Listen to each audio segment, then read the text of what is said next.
반갑습니다. 11월 11일 금요일 큐티 스케치 시간입니다. 오늘 본문은 창세기 46장 1절부터 7절까지의 말씀입니다. 오늘 본문은 이렇게 시작합니다.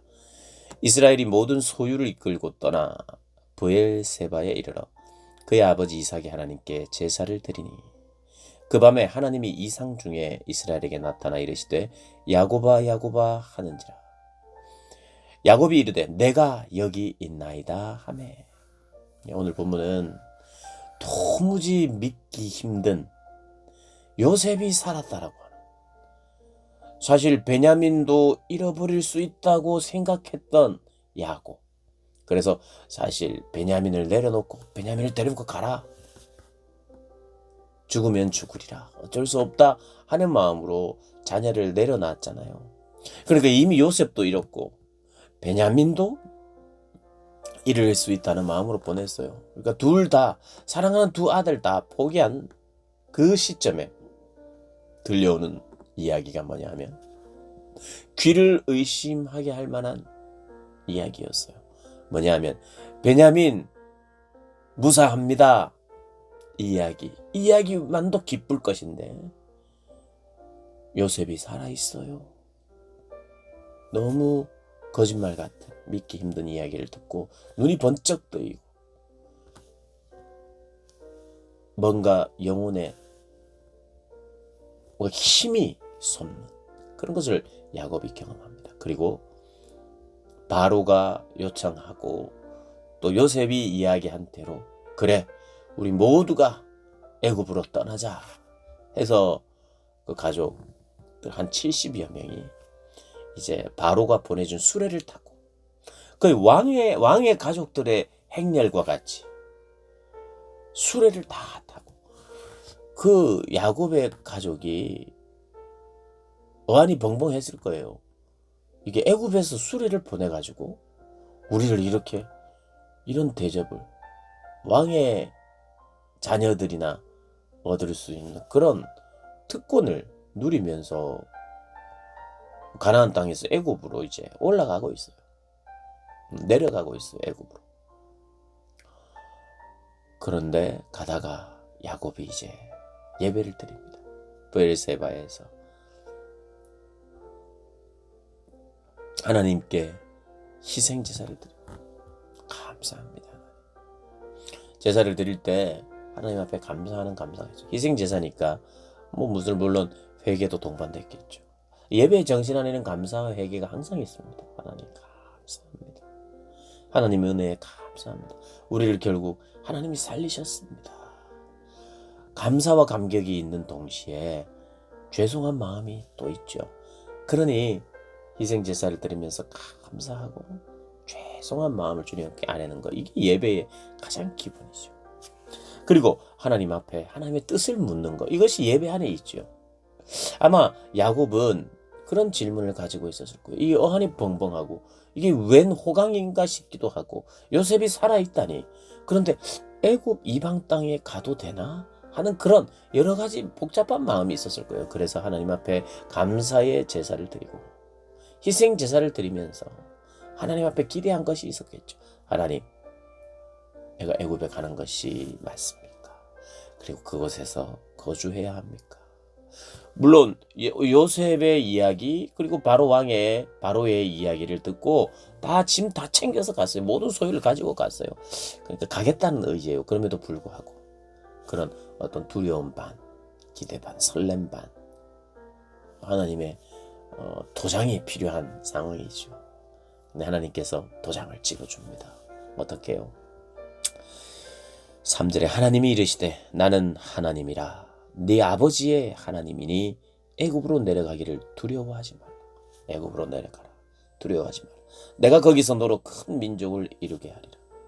사실 야곱은 이 이야기를 아마 그의 이삭 그리고 그의 할아버지 아브라함을 통해서 들었을 거예요. 아브라함이 하나님 이야기 안 했겠습니까? 자녀들에게 하나님이 나에게 약속하셨다. 약속이 종교인데, 하나님 기독교가 약속이 종교 아닙니까? 하나님이 이런 약속을 해오셨고 성취하셨다, 성취해 가신다, 우리는 그 믿음으로 산다.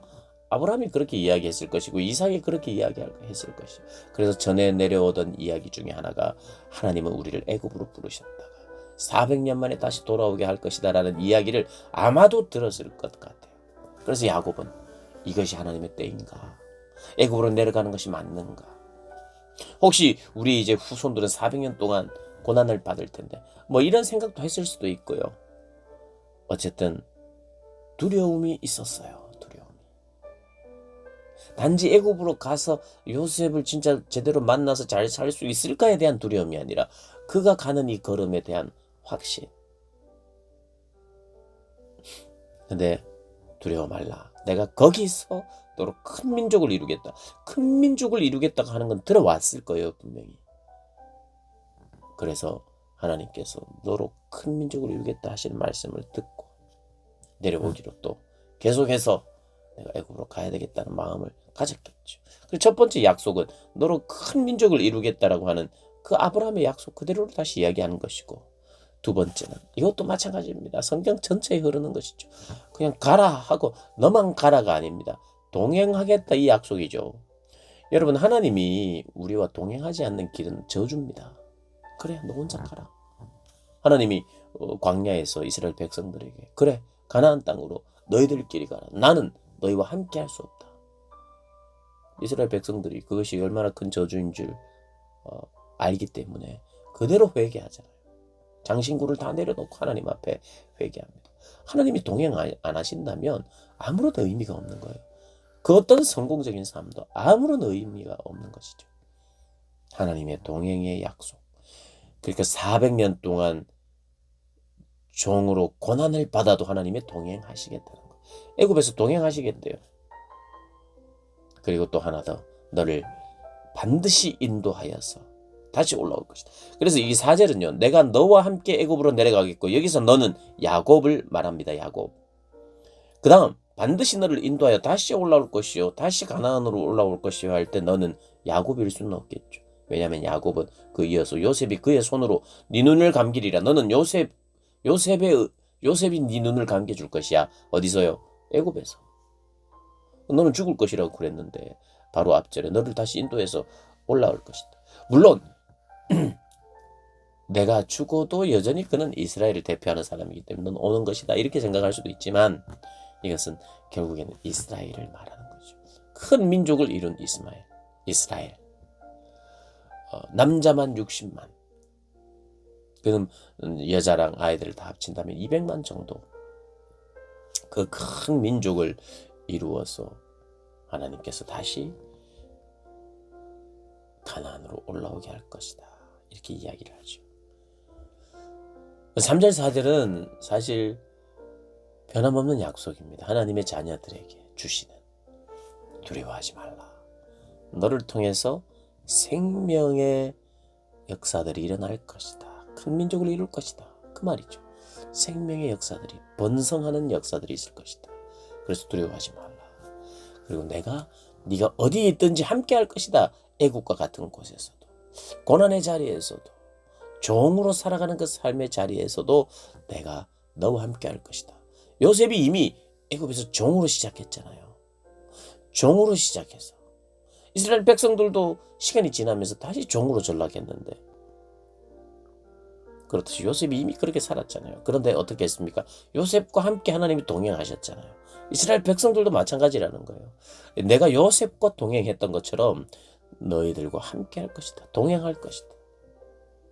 이 동행의 약속을 하나님 해주십니다. 이것이 가장 우리가 듣고 싶어 하는 건 아닙니까? 하나님이 동행하신대요. 하나님 동행해 주시면 그게 제일 큰 복이죠. 그래서 내려갑니다. 애굽으로 내려갑니다.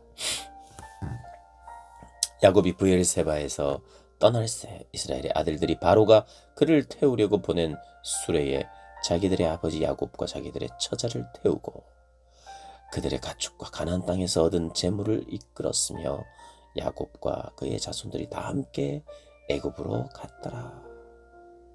손자들, 딸들, 손녀들 다 데리고 이제 하나님이 약속하신, 가게 하신, 그리고 앞으로 더 하나님이 더 큰 의미에서 하나님의 약속들이 이루어질 것, 그 이루어지게 하기 위하여 하나님께서 이렇게 오늘 본문을 통해서 애굽으로 가게 되는 그런 내용이 나오죠. 하나님과의 동행, 하나님이 우리에게 약속해 오실 때 내가 너의 그 길 가운데 함께 할 것이고 믿음으로 순종할 때 그곳에 생명의 역사가 있을 것이라 오늘도 이야기해 오시는데 그 약속의 말씀을 믿고 하나님을 의지하며 살아가는 우리 모든 우리 저와 여러분 되시길 주님의 이름으로 축복합니다.